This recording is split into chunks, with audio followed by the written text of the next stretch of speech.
Ma abuelo fue llaurona, ma abuelo fue llauró. No faltaré mai les bledes.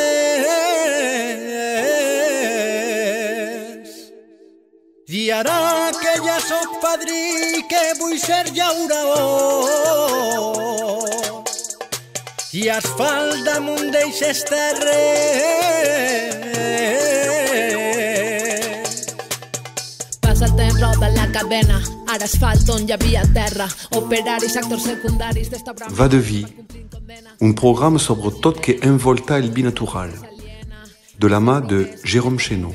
A tots es donen faena i jo tenia el meu camp, ja no treballo en la terra, ens venen prosperitat, prometen ser... Bon dia, bona vesprada, quin plaer veritable de trobar-vos de nou per a una nova temporada de Va de Bi, la vostra crònica de Radio Pego dedicada al binatural.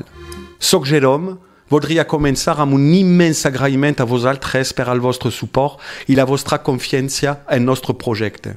Cada m'agrada, cada compartició, cada entrada en una fira, cada ampolla de binatural oberta a casa vostra o a un restaurant aporta una visibilitat preciosa i contribueix al reconeixement dels vinyaters conscients, d'ací i d'allà.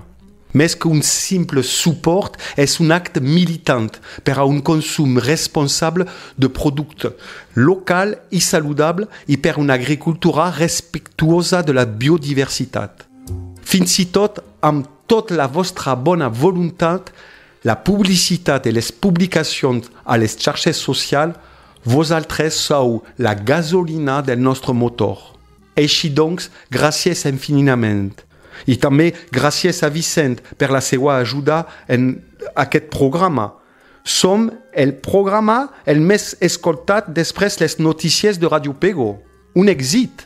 Enguany he tingut el meu primer fracàs comercial de fa 7 anys que faig la promoció del binatural ací a la Marina. Per la meva culpa. Quan posem a la venda productes que són a fora del marc del consum corrent, que podem tenir una singularitat de sabor o defectes perquè són fets a mà, hem d'estar doblement a l'atenció. Preguntes. Què coneixeu, el binatural? Quin tipus de vi us agrada?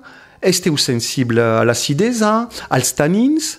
Sabeu que els nostres vins no són filtrats, són tèrbols. Els blancs tenen lies i els negres solatge. I en cas de qualsevol dubte, negar la venda. Aquest dia que m'ha passat, la gent no parlava bé anglès, tenia pressa i diners, però no és una excusa. He venut vi a gent que no quadrava.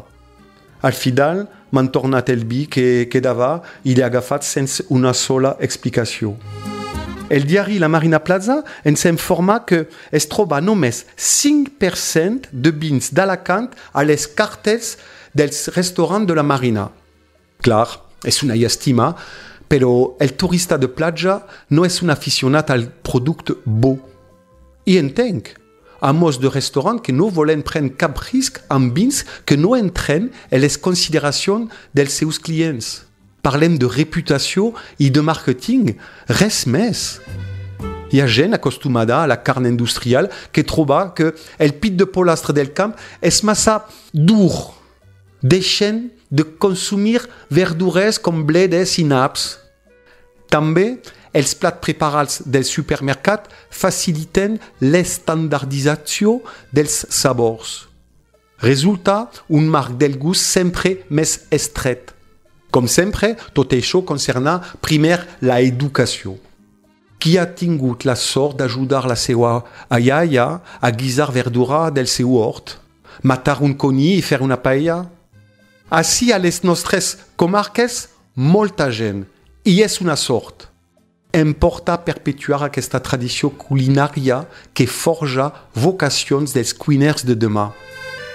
Igual amb el vi de casa, saludable per al cos, saludable per l'ànima. Amb una inflació galopant, és molt difícil garantir una alimentació saludable i equilibrada per a la família.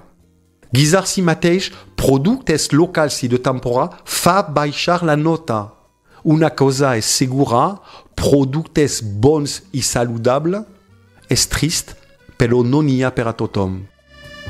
Per acabar, voldria agrair Radio Pego per la total llibertat d'expressió que ens deixa. I això també és un tresor que hem de cuidar. Tenir una tal llibertat d'expressió no autoritza difusir mentides i falses notícies, només expressar opinions que, a vegades, no agraden a tothom.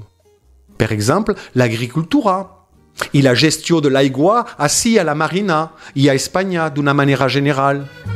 Salut i vi!